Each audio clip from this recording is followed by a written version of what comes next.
Hi, everybody. Now that you've had an opportunity to look at some memoir mentor texts, we're going to take a little bit closer look at what memoir actually entails.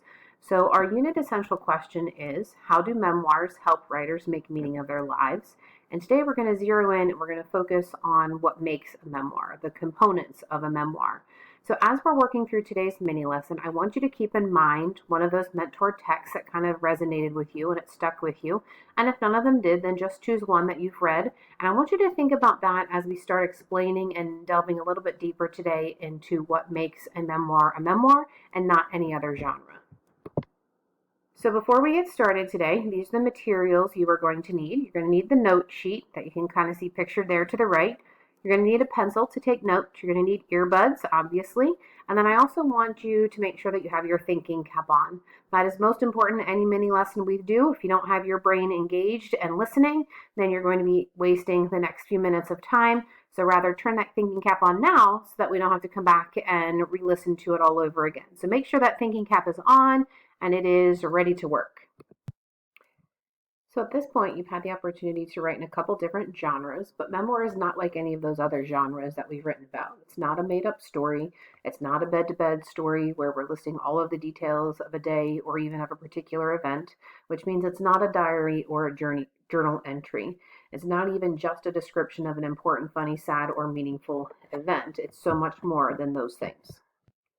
So how is memoir different than all of those other genres? So let's think about it in its simplest form. Much like a math equation, a memoir is an important memory that you have picked out from your life, plus it also includes the why it matters in your life. So it's not just the retelling or the reliving of that memory, but it's thinking about why that memory matters to you and why it stands out for you. So looking in a little bit more closely, we need to think about a few things. Memoir is limited to a particular phase in your life, a time period, a place, or a recurring behavior in your life. So as you're thinking about memories to use for this project, you could pick out a particular phase or time period. So perhaps maybe when your parents were divorcing or you were having a struggle with something, or maybe that phase in your life when you were a dancer, when you played football. Or it could be a particular place, like a grandparent's house or a friend's house or an old house that you used to live in where something important happened. Or it could even be a recurring behavior in your life that stands out to you, something that you had a hard time breaking. Memoir also focuses on the relationship between you, the writer, and a particular person, place, animal, or object that was of importance. Memoir also reflects on the significance of that relationship. So it's not just sharing a memory from your childhood that you spent with your grandparent, but it's about why that relationship was significant. Why does that relationship stand out amidst all of the relationships that you have in your life? Or why does that place or that animal stand out to you when there's lots of other people in your life as well? Memoir also allows the writer, this is what makes memoir so special, look at the past and look at an event that you've experienced and make sense of it and kind of put it into perspective. When you're writing down that memory, you're kind of reliving it and you get to think about it from a distance. They always say that hindsight is 20/20, and you begin to kind of understand yourself in a new way and why that memory is important to you, and it stands out to you again through everything that you've experienced in your life. Why is it this one memory, this one person, this one place, animal, object, whatever it is? Why does that one thing stand out to you when there are lots of other things that you have experienced in your life? And memoir allows you to kind of analyze that a little bit and figure out why that memoir or that memory stands out to you. So a good memoir should be honest. Please don't be afraid of tackling a serious subject or a serious memory. Ultimately, this writing will be shared with me and anyone else that you choose to share it with. So if there is something that you'd like to write about, but you're afraid of sharing with lots of other people, this is not the writing that we will be broadcasting for the world to see. So please feel free to be honest, open, and tackle some of those serious or upsetting moments that have happened in your life. Also, when you're thinking about those things, our memories are not 100% perfect. So we aren't going to be able to remember exactly what somebody said or exactly even what we have said in those moments. But just make sure that you're true to the emotion in the memory. When you think back on some of those memories, whether it be happy, sad, upsetting, angry, whatever that emotion is, make sure that the responses of the individuals in your memory remain true to that. So you know what your dad would have said in a situation maybe that you encountered with him, or you know what a friend might have said. I'm never going to know if that's 100% true to what they've said or not. So a little bit of embellishing is okay in your stories, but again, you want to remain true to the emotional truth of that memory. Also, as we mentioned before, reflection is key in memoir. It's not a memoir unless there is some sort of reflection on the event. So you really have to push yourself and think about why this memory is important, and again, why it stands out to you.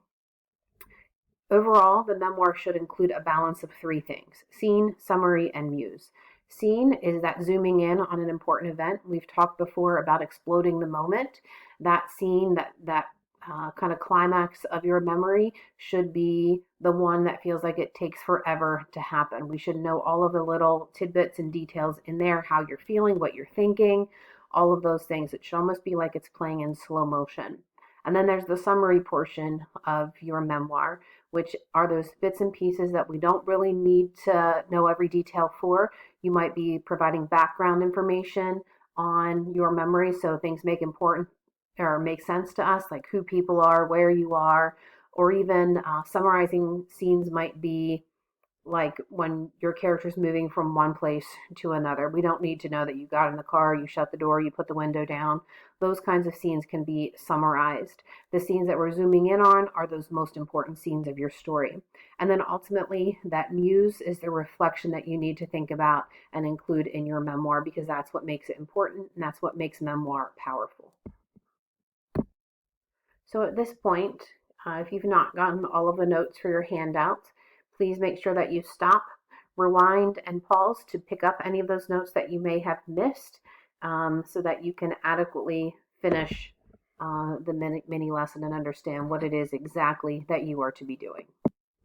So at this point on your note sheet, there should be the outline of a human head. And what we are going to do is we're going to start collecting kind of like a treasure chest of memories that you have experienced throughout your life. So you can write down one memory, you can write down multiple memories for each of the slides that are going to come up. And you can pause whenever you need to jot down whatever's floating around in your head. Please don't wait till the very end, otherwise you might miss some of these things. And please feel free to rewind as needed. So the first thing, think of a time when you had a good injury story. A broken bone, you fell off of a four-wheeler, any of those things. Another one. Think of a memory when you were learning how to do something, learning how to ride a bike, learning how to throw a football, learning how to fish, learning how to cook with your mom for the first time, learning how to crochet for the first time. Think of a memory when you got a new pet, or even when you lost a pet that was important to you. Those can sometimes make good memoirs. Think of an important moment that you've had with a sibling, whether that be a biological sibling or step or half siblings. Think of a time when you were winning or losing a contest or a game, maybe a big football game, maybe a big basketball game. Maybe you were expected to win a game, but things didn't go as planned and you ended up losing. Sometimes it's those failures that we have in life that we learn the most from. Being lost. Lots of us have memories of when we got lost in a grocery store, or we were on vacation and our parents lost us in a big crowd. Those can be good memories. The death of a loved one. If you've lost somebody significant in your life, again, that might be a hard memory to tackle, but it also might be a rewarding memory to tackle. Dealing with divorce. Lots of us have dealt with this before, so this might, again, be something that you'd like to tackle.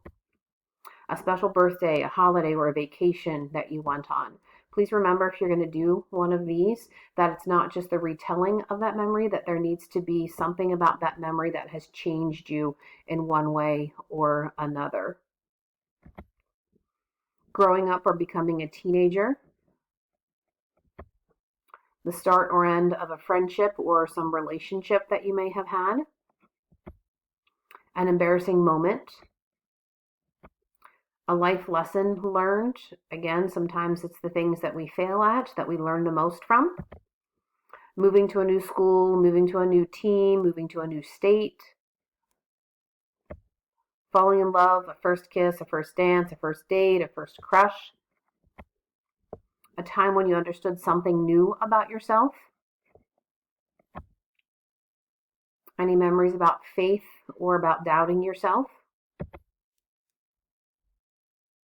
And then the last one, big moments you will never forget. Again, these could be happy things, they could be sad things, they can really be any memory that stands out to you. And if you're thinking about something that has not already kind of been covered in one of these brainstorming slides, please feel free to add it on that paper in front of you. If you're at home tonight and you think of a few things, write them on here. If somebody shares something with you and it sparks an idea, please also write those things on this little web that you have, or this graphic organizer that you have, so you can come back to that later. So at this point, I'm going to challenge you to continue thinking about some of these memories and collecting things over the next few days, as later this week we will be selecting one of these memoirs to tackle for your writing piece.